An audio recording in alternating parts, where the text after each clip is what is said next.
Welcome to the 20th episode of Renegade Thinkers Live, a show that promises to be long on marketing insights and short on overhyped buzzwords.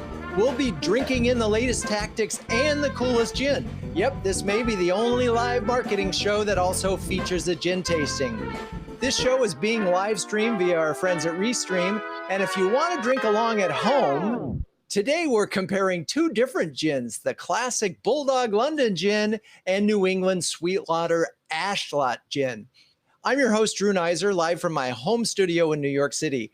Now, perhaps you remember the day before your first day of high school, maybe it was the 8th grade, way back when. If you were anything like me, you had your supplies organized by class and momentarily neatly placed into your backpack. You might even lay the first day wardrobe had been carefully chosen to meet whatever image you hoped to project. That was the extent of the preparation. Mainly, the unconscious goal was to just get accepted by some portion of your classmates and perhaps avoid getting ridiculed by the cool kids. It's a pins and needles moment fraught with peril, one that none of us would want to repeat again. Yet, it isn't all that different from the first 90 days for a new CMO, a scenario that happens many times in the careers of most marketers today. You are likely to be judged by your peers almost as quickly as happened in high school. It sounds silly, but it's true. Now, here's the big difference. Unlike a clueless freshman, savvy CMOs have a plan for the first 90 days, and those plans pave the way for the successful performance of the job. To understand those plans, we have 3 senior marketers, 2 of whom started their roles in 2021, and 1 who started in late 2019. So the first 90 days is still fresh in all of their minds. With that, let's bring on Dave Bornmann, CMO of Association Analytics. Hi, Dave. How are you doing? I'm good, Drew. How are you? Oh, Dave. I am good. Now, yeah, I can hear you. Can you hear me? Okay, I can. Yes, it's a live show. These things happen. So now, dare I ask you about the first day before the first day of school? Did you actually lay out your clothes? Drew, I think I might even go one step beyond that. I think definitely in middle school, it could have been preparing for high school. I used to write down on a legal pad what I wore every day so that I wouldn't repeat my outfits within 2 weeks of one another. Oh, see, that's a level of compulsiveness I never had, but obviously you were a better dresser anyway. But let's go back to January 2020, just before you started at Association Analytics. What did you do to prepare yourself for this new role? Sure. Well, first thing I did was develop a 90-day plan. And I actually created that 90-day plan while I was interviewing. And I did it both to prepare for the interview, but honestly, I wanted to visualize for myself what things I would be doing in that new role and make sure that I was comfortable with it and it fit with where I wanted to be in this next step of my career. I was also a little lucky because I had spent the previous 8 years in the same industry selling solutions into the association market. So I had a good understanding of the market, of the personas, of the key issues they were facing. So developing that plan in advance was, easier for me than it would have certainly if I were walking into a new industry or a company I didn't quite understand the product set as well. It would have been a little more difficult. That said, I had my 90-day plan right out of the gate. The other thing I did, you actually had recommended a book to me called The First 90 Days. And I read that book in advance. I would recommend it. It's like a lot of business books. I mean, a lot of them I don't think have a ton of new insights, but it's good to bring things into the forefront of your mind. So I would recommend that book. There are a couple good tidbits in it. I think I was looking through it to see what I highlighted in advance of this call. One of the things was, hey, understand 3 of the most important things that your boss cares about and make sure that in every conversation you're having with him or her, you're bringing up those topics. And another thing that was interesting in there, they had this little, it was a table where they asked like 15 different questions. And at the end of it, you scored yourself, and it gave you both where you tend to prefer to spend your time, but also it identified where your blind spots were. And my blind spot, as this table told me, is exactly one of my blind spots. And so you kind of lose sense of what your blind spots are. Oh, that's so smart. Yeah. Yeah. Having it brought to the fore was really good. And the last thing I did from a preparation perspective, I consumed every bit of content that Association Analytics had produced prior to my arriving, right? So I read every ebook, I watched, 4 or 5 of their most recent webinars, I read all their case studies. I mean, I wanted to understand going in how they talked about themselves, what their customers found of value to them, and really sort of be able to just hit that ground running on day one. And, I mean, you talk about the advantage that you had knowing the industry, because that's often a big part of that first 90 days and the first 30 days and having to do a listening tour.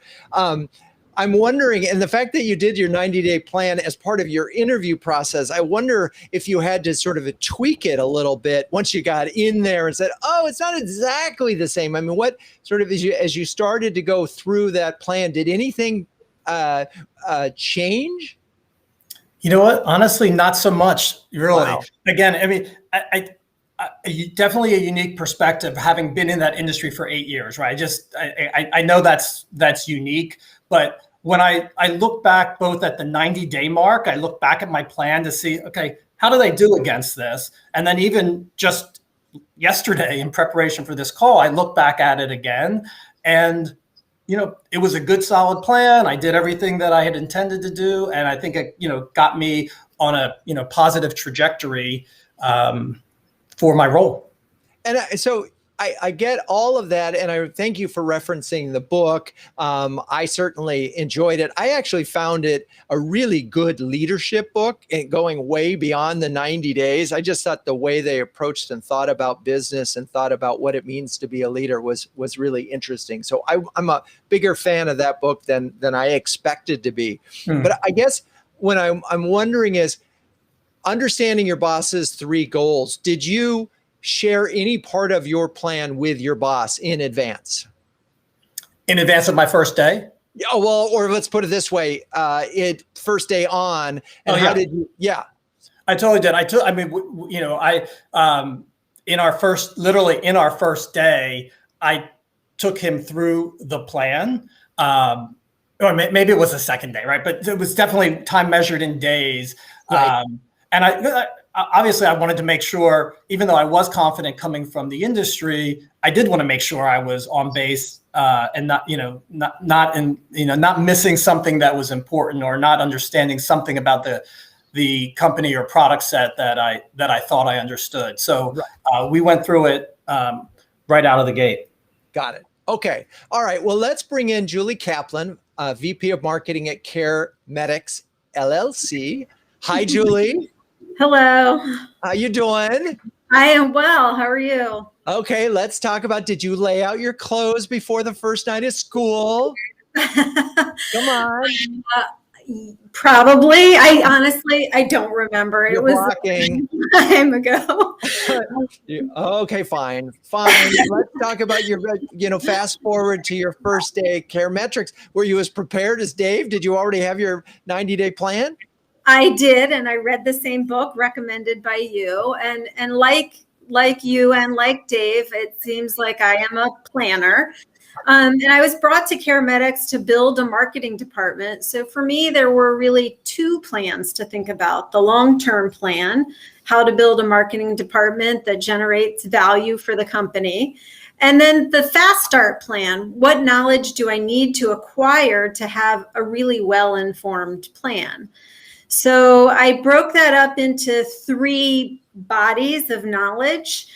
There's the broad understanding of marketing and what you need to do to build a new department, an industry understanding and context, which Dave had the benefit of already having covered, and a company-specific understanding, which is really hard before you walk in the door. So for number one, the broad understanding, box checked, 20 years of experience or so is enough to, get you started.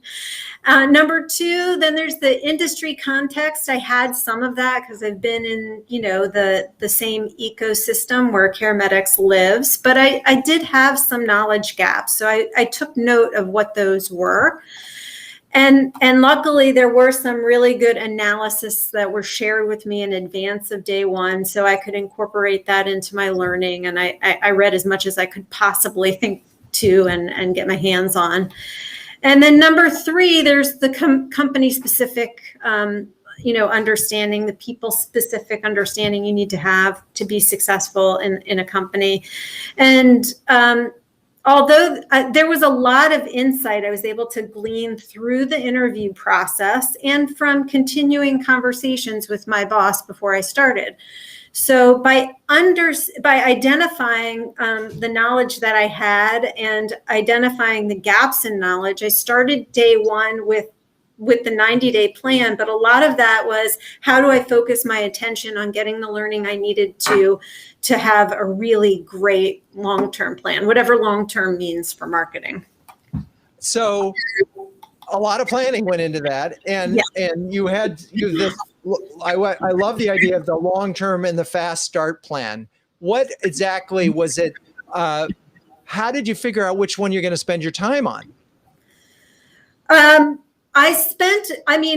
honestly spent a lot of time trying to engage with people in the company and learn the history of the company. So I didn't make those kind of mistakes like of undoing things that people had worked hard to build up so I really spent a lot of time trying to figure out, focus on the key points I needed to understand about the company, how the company operated, the company culture, the people who, had the most influence and would be the most helpful. That's where I spent a lot of my time and energy. So looking back on those first 3 months, what did you do that really sort of helped you get past those? And what was sort of one or two things that really helped? I'm sorry, I'd get past... After you got past those first 3 months. Oh, after I got past the first 3 months. Sure. That's a good question. I mean, I felt like I was learning all the time and making adjustments to the plan all the time. So I really just refocused all of my attention on the plan, making plan adjustments. And that's really where I spent most of my time. Got it. Okay. And so as you're thinking about this, one of the things that I really like is this, the long-term plan and the fast start plan. And I think that that's so important in these first 90 days, because there is an expectation. Okay, Julie, you're on the job. You've been here 3 months. What's happening, right? Yeah. How much pressure was there on you, and how did you sort of handle and deflect the first 3 month pressure? Okay, marketing, show us that you can do something. Right. There is a lot of pressure, and there's a lot of misconceptions about, how long it takes to produce something in marketing. So I felt, almost every day that I was making really, really good progress on the behind the scenes kind of, marketing building that you need to do, identifying the right technology, putting playbooks in place. But none of those are things that other people see. And so I had to find something that was visible to the company, that felt valuable to my colleagues, that I could do, relatively quickly. And as it turned out, our company had never sent an email to clients, sort of a corporate email about products and services. So I got that up and running, and that felt like a good win to a lot of people, because we got something out the door that we needed. There you go. Sometimes it's as simple as an email to customers. All right. There we go. All right. Let's welcome Johnny Smith, Jr., VP of Marketing Services at Encompass Health and star of episode 233 of Renegade Thinkers Unite. Hey, Johnny, how are you? Hi, Drew. How are you doing? I am great. Thank you. I won't embarrass you by asking about whether or not you laid out your clothes for school. But I will ask you, you were the only one of the three who started in their role before the pandemic in December 2019. How helpful was it to you, thinking back on it, that your first 3 months were in the office 100% of the time? It was outstanding, Drew. Completely outstanding. It was our old normal, right? And it really helped a lot. I mean, it allowed me to truly appreciate the value of a face-to-face interaction. When you're new to an organization and new to the entire city and state and new to the Southeast, there's a lot to learn about just the culture of the community, but also the culture of the organization as well. So you have to first take your time to listen to all your respective team members. And, we're a 40,000 person organization. I have a large team. It takes a lot of time to get to know people and really understand who they are, what makes them click, what are they doing well, what's not working, things of that nature. The second piece that we really looked at from my standpoint was to understand all the key players here. There's a lot of individuals leading many, many different departments. I want to understand what their roles are, how they have interfaced with marketing in the past, how they've interfaced with what they see as valuable for marketing from our standpoint. Because I thought it was important that I understand and listen to my team. And secondly, understand and appreciate the alliances that were created within the respective key leaders, my peers across the organization. And I think the third thing that I really looked at here is to understand the direction of the company and the strategic objectives of the company as well. How does the dollar flow through the organization, and who is the target customers that we're trying to reach every day? That was extremely valuable for me to best understand. And so what I'm saying to you is the first three steps of everything that I did was about listening and asking questions. It wasn't about articulating a vision. It wasn't about articulating a marketing plan. It wasn't about redesigning your team. It was first to listen to these different groups, your own people, your key peers across the company, and then understanding the strategic direction where the company is going. And I think the fourth and fifth, and I want to touch on these because I think it's relevant for the discussion, is that's when I then set our vision. I set the culture that I was going to create a company, a marketing department, marketing enterprise built on value. That's when I set my guiding principles for our department that we would all follow by. And then the fifth step was then, so how do we create and redesign the team to align with that vision of truly building the brand, the vision of enhancing the digital experience, and the vision of being a customer-focused organization built on research. And once we were able to identify what that vision is, we aligned our team to that vision, and we had to make some difficult changes to actually get there.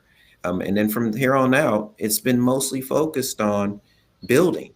It's time to keep building the team, building and growing the team so we can get to that North Star that we're trying to achieve. And as we build, it's important that we continue to assess, do we have the right expertise within our operation? Either that's through staff resources or there's outside agency support that comes and helps us accomplish our overall strategic objectives. You've laid out a lot, and I want to go back to your first three steps. There was one in there that you mentioned that I think was so important. You mentioned understand how the dollars flow, and I think it was both an understanding of where the money comes from for marketing, but I think you were really saying understanding how the business makes money. That's exactly right. Boy, I got to tell you, that just feels so right. So the next part of this, in those first three, which we'll call the grand listening tour, how long do you give yourself for that? And then I want to come back to, again, another thing that you said, just for the listening portion and understanding your key players. I gave myself around 60 days just for that.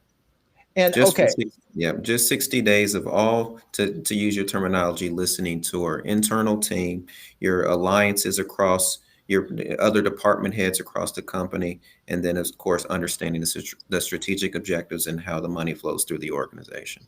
And the other thing that you mentioned that's so important, and that comes up in the book, is building allies, figuring out who are your allies and who frankly probably aren't, because that's so important, because there might be people who could be roadblocks. But, marketing is a team sport, not just within marketing, but within the whole organization. So if you don't have allies, you're not going to be very effective. All right. I know I'm stating the obvious to you. But I also wanted to just sort of put a punctuation point on the 60 days, because I have certainly experienced the other end where I have seen CMOs come in the first month and throw work away and throw things away before they even have a real understanding of the business. And so I'm always flabbergasted at that, at the sort of the potential, and the pressure is on to show quick returns. I get that. But what you talked about is setting a vision and having a plan. And I just, again, go back to this notion of you can't do that without spending the time building it. So if we talk about the vision and setting that, then it's on to the team. Was there anything within all of that was particularly challenging for you or created a surprising situation?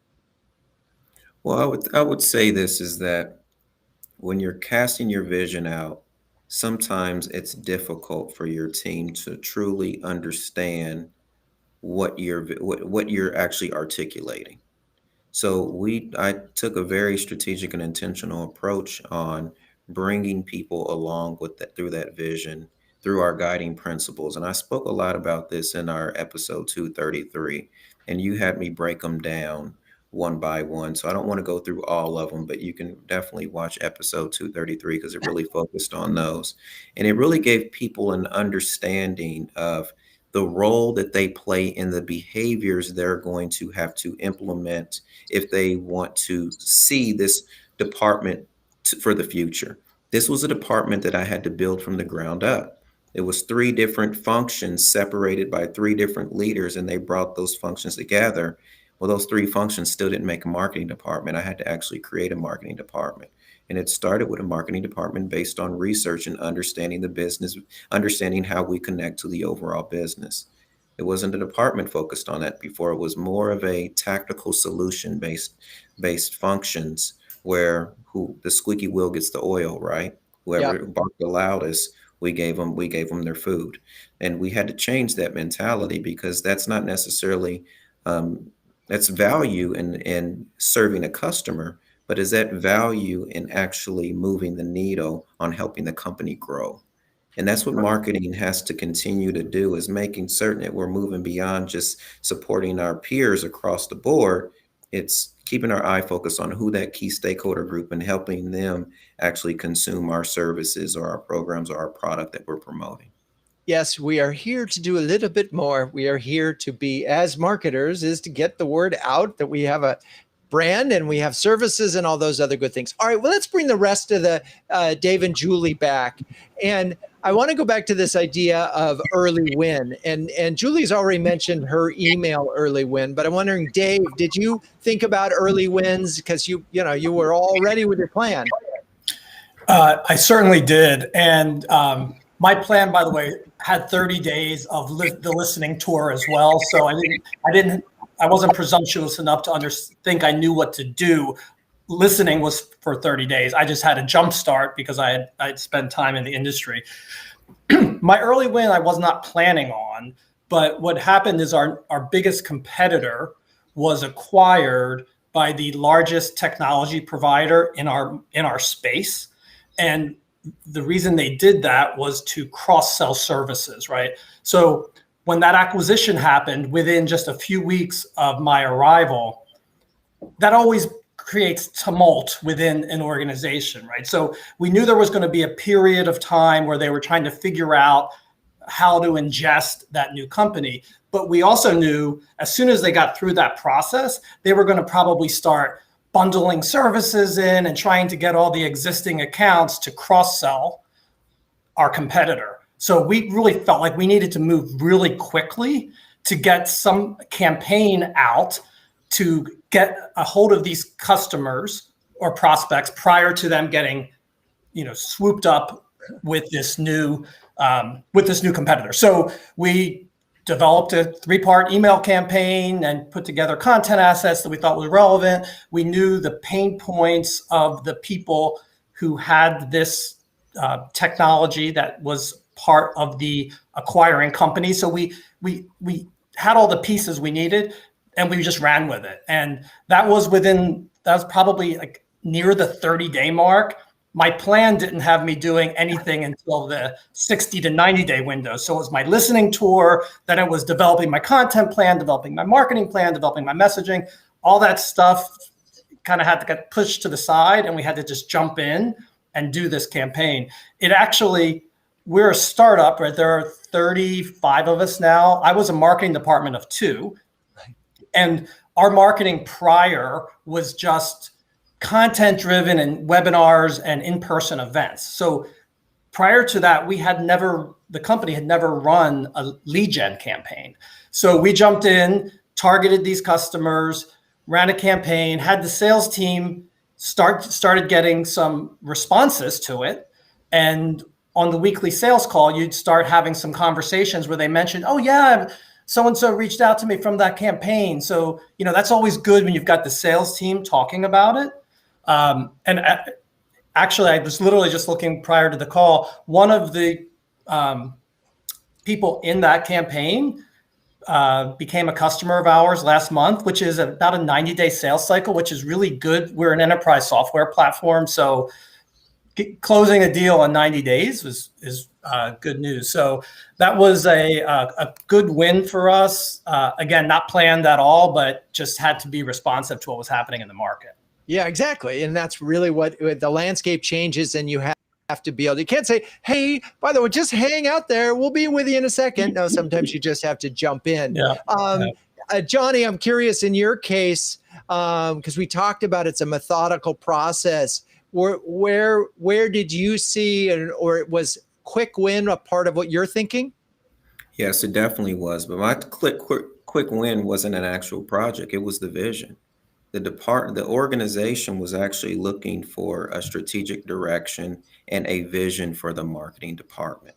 That was the win. They wanted to know where we're headed, and more importantly, the value that we deliver. That's what the organization initially wanted, is that we want a leader in this place that's done it before, that's going to take us to where we know we need to go. And some of this, the leadership was asking, we're putting this in your hands. We're letting you set your vision. We're going to give you full support. You've got to be able to demonstrate to us the value of marketing, and we'll back it as long as it makes true strategic business sense. And that was the initial win. And from there, once you get the backing, you can tackle many campaigns, many strategies, many tactics, things of that nature. But I think it's always important from a marketing standpoint, at least from an organization my size and scope, outline what you want to accomplish first and build allies around you who are going to support that. That was the win. They needed that from us from the perspective. Right, because you were really presenting marketing as a very different function in the organization. Exactly. So you had to do that and say, we're changing. This is the change, and you're either with us or this is what's going to happen. So part of that obviously is you need a boss who's totally behind you too with that. Okay, we're going to switch gears for a second, because this is the moment where, if you don't mind, I'd like to plug CMO Huddles for a second. CMO Huddles was launched in 2020. It's an invitation-only subscription service that brings together an elite group of CMOs to share, care, and dare each other to greatness. One CMO described Huddles as timely conversations with smart peers in a trusted environment, while another called it a cross between an expert workshop and a therapy session. If you're a B2B CMO that needs a way to save time and make better, more informed decisions, visit CMOHuddles.com or send me an email to see if you qualify for a guest pass. So Dave, Johnny, Julie, anybody want to, how does that match with your experience with CMO Huddles? It's consistent with my experience. I feel very fortunate to be a member of CMO Huddles. I've been exposed to new technology and strategies, and I can apply them much faster and smarter because I get to learn from my fellow huddlers. So I feel many times, like just by listening, I've tripled my experience. That is awesome. I love to hear that. Dave, any thoughts? I completely echo everything Julie said. For me, there's also a sense of you're not alone. A lot of the things you struggle with is you're sitting in that top seat. Everyone's turning to you for answers, and you just don't have all the answers, right? You never do, but sometimes your peers do, right? So I feel like I can have a place to go when I need some advice, counsel, new ideas, and they come out of those huddles every month. It's really, really valuable. Thank you. And Johnny, anything to add on that? Yeah, I would say, I mean, definitely echo Dave and Julie. I think it's best to surround yourself around people that are smarter than you. And believe me, there's a lot of people on that CMO huddle that's a lot smarter than Johnny Smith. I don't know about that. But I will tell you that what I love seeing, we actually had a huddle today, and what I love seeing is some of these Fortune 500 CMOs talking to each other and taking notes. Mm-hmm. So you know that they're also saying the same thing, which is we don't know everything. We can't possibly know everything. Anyway, we just happen to have some recorded comments from some other huddlers. We're going to play that while we go grab our gin and chill glasses. I know, Johnny, you're going to sit that out, but Dave, Julie, go get your gin and your glasses, and we'll be right back. If you're the CMO, you're sort of at the top of the marketing heap, and you need other folks to grow and develop and challenge and hear ideas. So to me, it's sharpening the saw. Part of the service that you provide is that concierge service, and connect one-to-one when you know that there's something that one of us is concerned about or has questions about. It's a great place to have a sounding board to say, hey, have you used this technology and how has it worked, or what are the things to think about when you deploy it? Like, I have this problem. I know these 4 softwares or tools that fix it. Sort of diligence conversation that can happen in 15 minutes would have taken me hours otherwise. Really appreciate the diversity of thought. Value of this sort of getting to know people who are not necessarily in your daily orbit. First of all, I learn something every single time. Can't make it. You do this incredible recap so that you can scan through with all these resources is huge. The Slack channel, you've got a question, you post it in the Slack channel, and then people can respond and send suggestions. It's really as ingrained or pervasive as you want it to be. Jackie has constantly reminded me that we need a call to action on everything we do. So if you are a CMO that can share and care and dare with the best of them, visit CMOHuddles.com. How's that for a call to action, Jackie? All righty, we are back, and we are actually tasting 2 different gins today. One is Bulldog gin. I have a little bottle. Julie and Dave have a bigger one. And the other is something, it's called Ashuelot gin. And you can see this. I brought this from New Hampshire. It was a really rainy day, and there's a boutique distillery in Winchester, New Hampshire, that has just an incredible sort of farm to distillery process. Everything they put in their alcohols, and they make a number of them, is grown locally, like within 5 miles. So very cool story. All right. So Julie and Dave, let's see. Let's try the Bulldog first. Now, this is a weird way if you never tasted gin this way.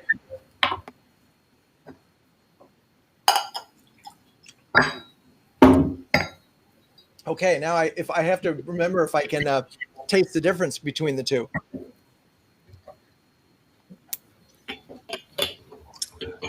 Oh, yeah, there's a huge difference. Okay. So, Dave, Julie, what do you think? I just finished Bulldog. I have to try the other one. Finished it. All right, Dave, what do you got? Well, I can only speak to the Bulldog because my package did not, it was delivered, but a porch thief must have taken it. So I only have the Bulldog. Right. Okay, thoughts on the Bulldog. What do you taste? Wow. Hold on. Yep. You got some almond licorice, a little lavender, maybe. I have a little lavender. There's a lot going on in it. It's aromatic. Right. More so than I'm not a big gin drinker, so this is new, and it's more aromatic than I expected. Okay. Julie, what do you think now you've been able to compare the two? Yeah, for Bulldog, I think I detect the almond. It has like a smooth texture to it. Okay. When you taste that part of it. And then what's the name of the other one? It's Ashuelot, which is a local name. It's very different. It's very different. They're good in two different entirely ways. I think one is a little bit milder than the other. Yes, I think the Ashuelot is a lot more powerful. And it's funny because I hadn't had it cold the first time. I like it a lot better now than I did the first time I had it. I have to say, when we tasted it, it was somewhat warm and it was in a little plastic cup. So I'm definitely liking it more. But anyway, one of the crazy ingredients in Bulldog is dragon eye. So I'd like to have our botanical expert, Nicole, join us and tell us. Nicole, are you there? Yes, I'm here. All right. So Nicole, what the heck is dragon eye? Well, dragon eye is also known as Dimorcorpus longan, and it's one of the better known tropical members of the soapberry family native to tropical Asia. It's very similar to lychee, but it's less aromatic in the taste. And fun fact, the name dragon eye comes from the resemblance to an eyeball when the fruit is in the shell, because you can see the black seed through the translucent flesh, like a pupil. So I recommend everyone to look it up after this because it's very interesting. Okay, but you said the name otherwise known as, we all know it as what? Was that a Latin name? What was that name? I think it comes from the Asian. Okay. It comes from Asia, so like China. All right. Well, we're going to have to do an outing in New York. We're going to have to go to Chinatown, and we're going to have to find dragon eye in real person because I want to see what this fruit actually looks like. It looks like all right. I buy it. Thank you, Nicole. Bye. All right. Well, now that we know what dragon eye is, I think we can get back to the first 90 days. What do you think? Both of the gins are very acceptable, would make a good martini. But I must say that I like the Ashuelot. It's a little more, it's unique. It's a little more different than I anticipated. Okay. Yeah. So we'll go for homegrown in New Hampshire for the victory. Okay. So let's bring back Johnny. We've talked about, and Johnny, you mentioned this, one of the critical steps is often building your team. You mentioned that you didn't have necessarily the right team in the place. And so let's talk a little bit about what you did to sort of reorganize, and then, how did you make it all work? Yeah, I think, well, first you have to obviously, assess the talent that you have around the team. And luckily we had a lot of good tenured employees here at Encompass Health that were doing a lot of great work. They just needed to have a new direction in which they needed to focus. So the first thing we did is that I planned it around, I was like, I want to be a department based on customer and market intelligence. So that's the first discipline that I want to build. So I created a customer and market intelligence team. And that team is supposed to look at all of our hospital markets across the country, understand who our customers are, what makes them tick, and how can we change their behavior with our strategic marketing. So you need to do research for any marketing plan. So you've got to have your research team in place.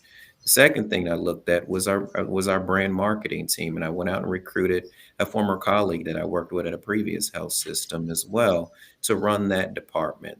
The brand marketing team consists of our graphic designers, our videographers, what we call our regional marketing managers, which are equivalent to like a product manager, as well as one of the most important one is our project management team. The project management team is the glue that holds it all together, from all the media buying to all of the various departments working together to the interactions throughout the field, because we have 140 hospitals across 40 states. Another key discipline that we created is digital marketing. When I first started, we was just one person providing website updates. This is for a multi-billion-dollar institution, which is a Fortune 500 company.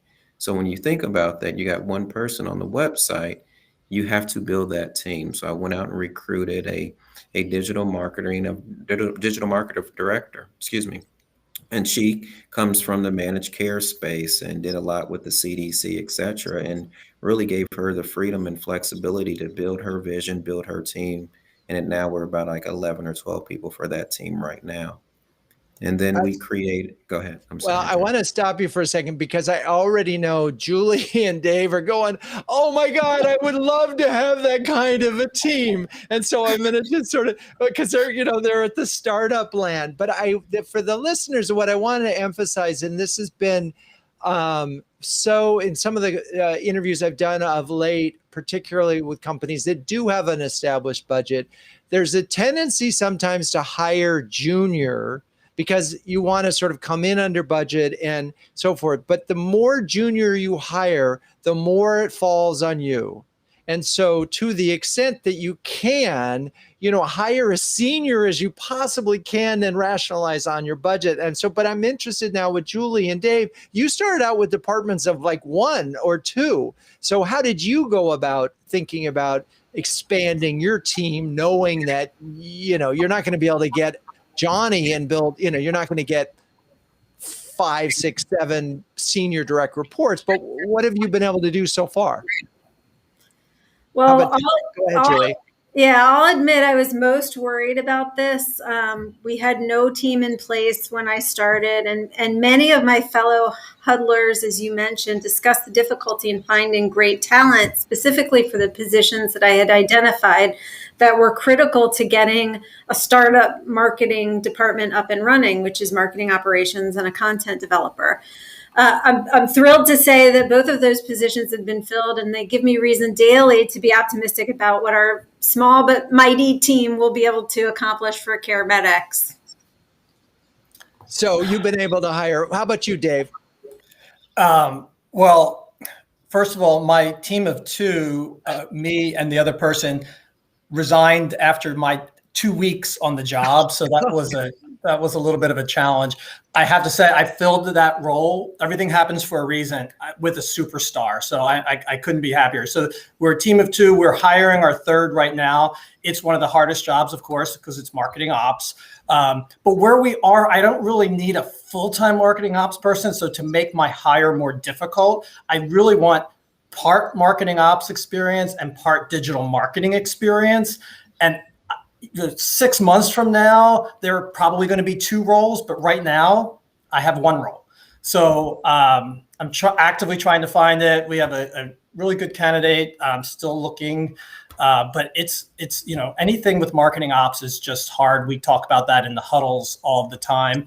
I laid out in my plan, but also revisit this frequently with my boss, who's the president and chief revenue officer, 3 to 5 people in the first 12 months. So here I am with my marketing ops / digital marketer, hopefully.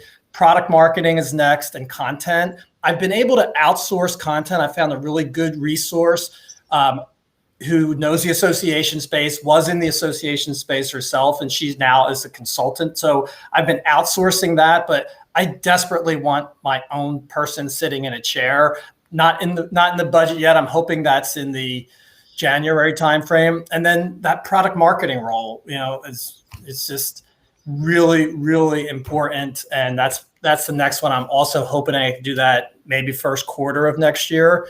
But you're right in that, as when Johnny was talking, I was salivating. Oh my God. Yeah, no, I could just, I could feel that. But Johnny, we talked a little bit about allies and so forth. I'm curious, when you sort of started to build across it, where did you look and what allies did you seek in particular? Yeah. I know Julie and Dave will agree with me on this. When you first go to IT, right? you gotta meet with your IT department. That's the very first thing. I mean, I knew that digital marketing will be a focus, so I wanted to meet with our IT department. The second thing, because we're a publicly traded company, you have to sit across the table from legal. You've got to, and that was a priority for me, is to sit down with our chief legal officer and learn about what I can and can't do, frankly. Another department that I really looked at, of course, is our finance.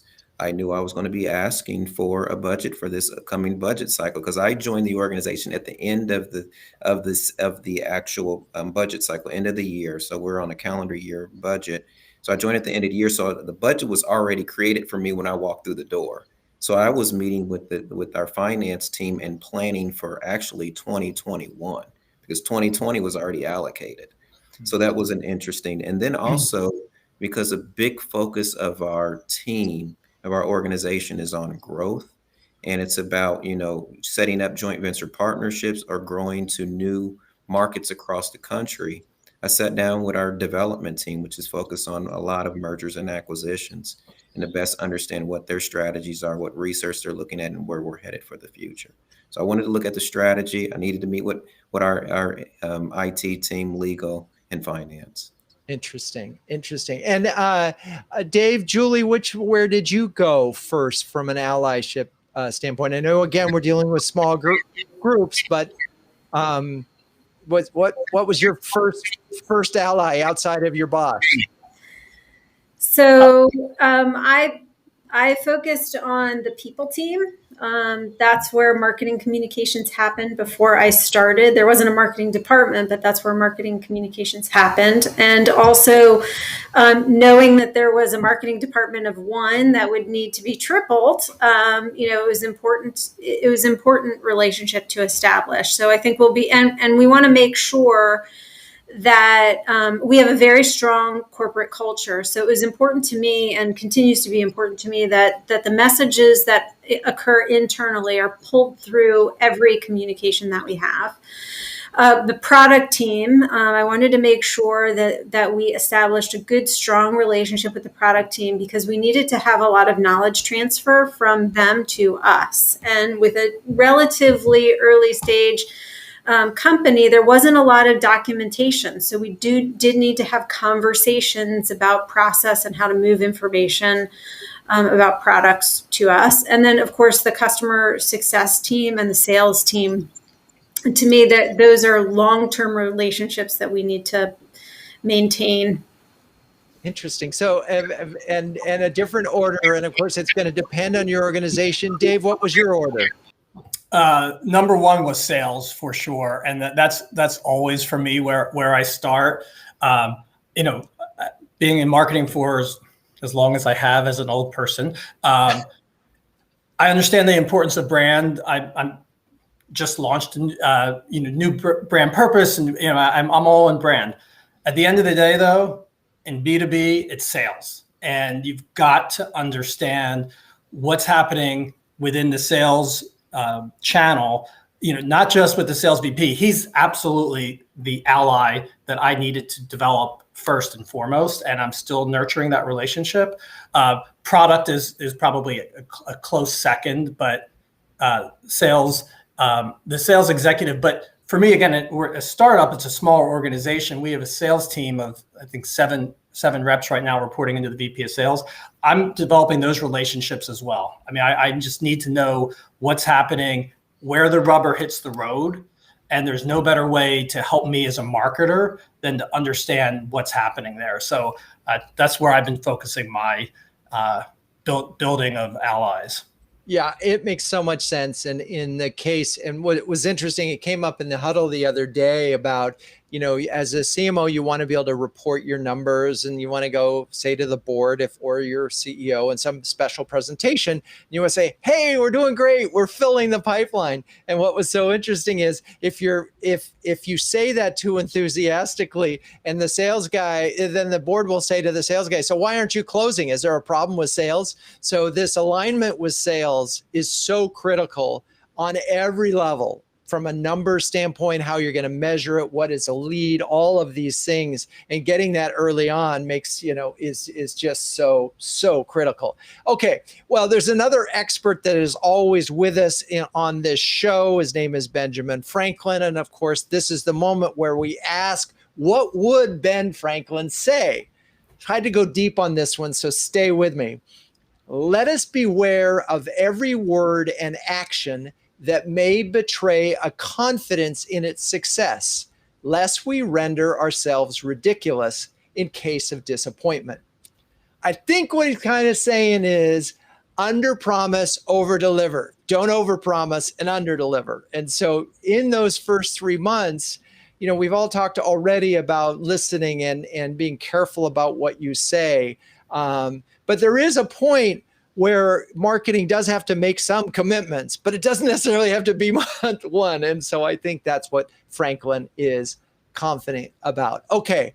I want to ask sort of a personal a question that, I know that when I start something new, I put a ton of time into it, and I really don't stop until my body just gives up and says, you got to stop.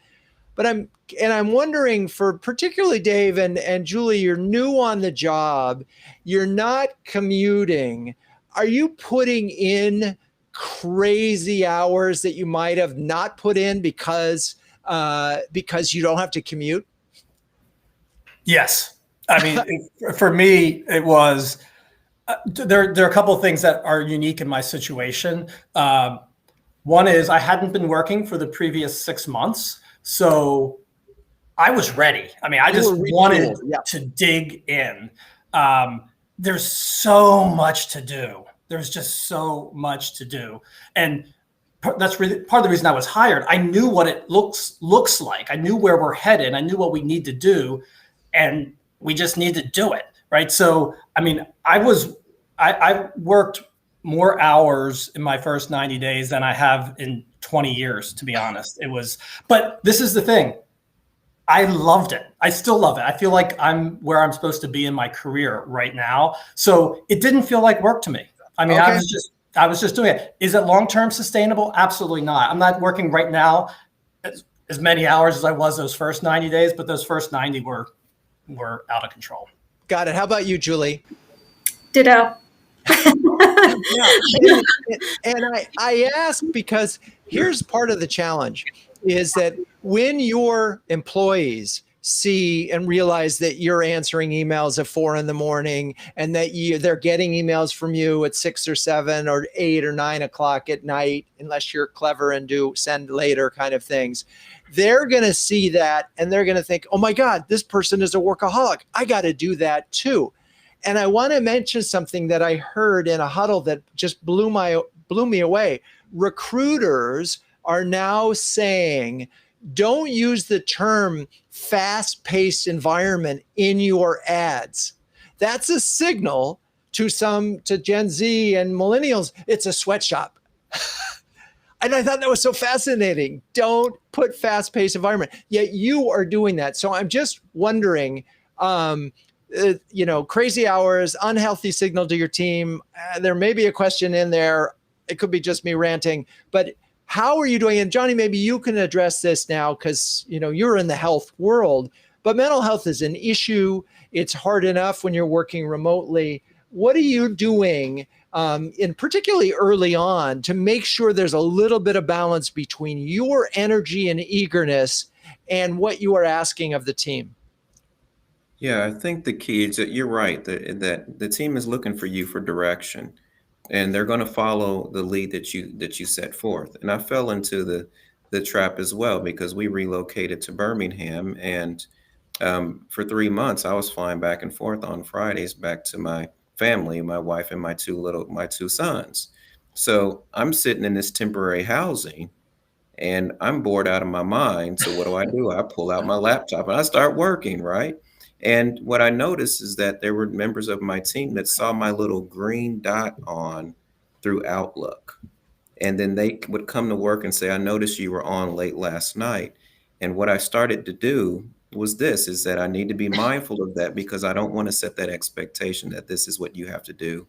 And that's not the leader I want to be. So if I needed to do things at home throughout that first 3 months while my family was still at our other location, I would download things and have various reading materials that I would do on my own time. That way, if I wanted to do this personally on my time, that's what Johnny wanted to do. There was no expectation set for anyone else on my team. Yeah. I tell you, one of the things I do, it's such an easy trick, is I do send later on all my weekend and evening emails. And my team knows I'm doing this. And so they know that they're going to get emails at about 8:15 every morning. but it is at least respecting their time. And it's funny, I don't know if they're seeing the green light on Outlook, and I try not to be on Slack on the weekends for that reason. So I'm wondering, what's that? Drew, I was just going to say, I was talking to my employee about this today, and one of the things I was just checking on this because we were having this part of the discussion. And one of the things she said to me is it's important to walk the walk and talk the talk. So while I was working really hard those first 90 days, and I still work a lot now, I give her and me, get the job done, no matter when you're going to do it. Work-life balance is important. So this summer, I had to take my son to work to his first summer job. That was 20 minutes in the middle of the day, out and back, and 20 minutes at the end of the day. So we'd be on a call. It's like, oh my gosh, I got to go. I'm sorry, I got to take sit out. That's a signal to them that it's okay, that you have this balance, that other things are important. And as long as you're doing that, they see that and understand it as well. So I think that's important to make sure you're showing that the expectation isn't around the clock. And as I'm thinking about it, I'm thinking of CMOs that I've seen in their first 90 days. And there are some of them, it's like a whirling dervish, and the energy and the pressure that they're putting on their employees is as intense as the pressure they're putting on themselves. And that might have been good 2 years ago or 3 years ago, when you could just sort of I don't know right now, given the fact that there's so many, certainly under 30 folks who are making the YOLO choice and saying, I'm not going to do that. I don't want to work in that environment. You're driving me crazy. You got too much stress going on. And so I think this is really a hard moment for the new CMO, because you have a ticking clock. But at the same time, you got to bring your team along. It's really just add that to the list of challenges. Thank you, pandemic, for that. Okay, so quickly, Julie, Dave, if you had a do-over, anything you would do differently in the first 90 days? I would just meet more people. I mean, I met as many as I could. I would make the listening tour as long and as thoughtful as possible, and perhaps I'd take better notes than I did. Take better notes. Dave? I'd say the same thing. In the listening tour, which was the first 30 days, you're just talking to everybody. You're on calls, you're on demos. And then your next 30 days, you're starting to do your plan stuff. I need to get back and do more listening, even in the 60 to 90 day, but even today, I need to be talking to more customers and on more sales calls than I am, like I did for my first 30 days, but then it got crazy. But this is a good forcing function for me to make sure that's going to happen. And Johnny, I know it's a long time since your first 90 days, because you've been there a year and more than a year and a half. But if you got a do-over, anything you do differently? I would say this: figure out where to park and where the restrooms are located in the building. That's hilarious. Okay, now for the since this will be both a podcast and a show, I'm wondering if each of you could offer one final bit of wisdom for CMOs in their first 90 days. Johnny, let's start with you. Final thought I would say is be patient. I think that's key. That was for me, is to be patient and know that this is a journey, and there's going to be many victories and wins along that journey. And when you get to those victories and wins, make sure you celebrate those that help you get there. And those are usually the people that you work next to. So even if your boss isn't patient, you better be. I love that. All right. Julie, one final word. I don't think I could say it better than Johnny, but here's what I'll say is talk to and learn from as many of your new colleagues as you possibly can, and external colleagues as well. External. Okay. And Dave? I'm big on the sales channel as a source of information. And what I'd say that I did initially is not just talk to the sales VP and not just interview or talk to the sales reps, but something the pandemic made much easier is participating in sales calls, even as a silent observer. Be on as many calls as you can, not just with the best reps. A lot of times they'll want you with the best reps to hear what they're saying, but be on the call with the average reps and even the underperforming reps, because that's where you can really hear, again, where the rubber hits the road. How is the messaging working? How is that demo going? How's that sales presentation working? And when you ask the questions, you can't always get it articulated in a way that's useful. But when you're on those calls and you do, let's say 20 of them, you start hearing things that are trends that can really help inform you as you go back and start putting together your plan or adjusting your plan or adjusting your messaging. So talk to the sales team all the way down, up and down the ladder. Yeah, I love that point, Dave. And it's I would push it even one further, is after you've listened to those 20, do one of them yourself. Just put yourself out there and make yourself try to sell against with the proposition that you have. Okay. Thank you, Dave, Julie, Johnny. You're all great sports. Thank you, audience, for staying with us. Please join us in 2 weeks when we'll be talking about how to engage employees, customers, and prospects in a digitally fatigued world. And by that, we mean that we're seeing webinars and other things start to slow down. We'll have Shirley Macbeth of Forrester, Paul Startup of Epicor, and Amanda Carty of Diligent. You can roll the music, Melissa.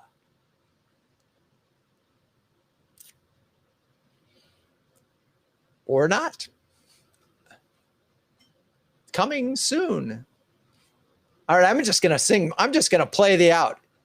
Renegade Thinkers Live is produced by, there it is. There it is. Look at that. Renegade Thinkers Live is produced by Melissa Caffrey. Our intern is Sam White. Our botanical expert is Nicole Hernandez. For show notes and past episodes, please visit renegade.com, home of quite possibly the savviest marketing boutique in New York City. I'm your host, Drew Neiser, and until next time, keep those renegade thinking caps on and strong.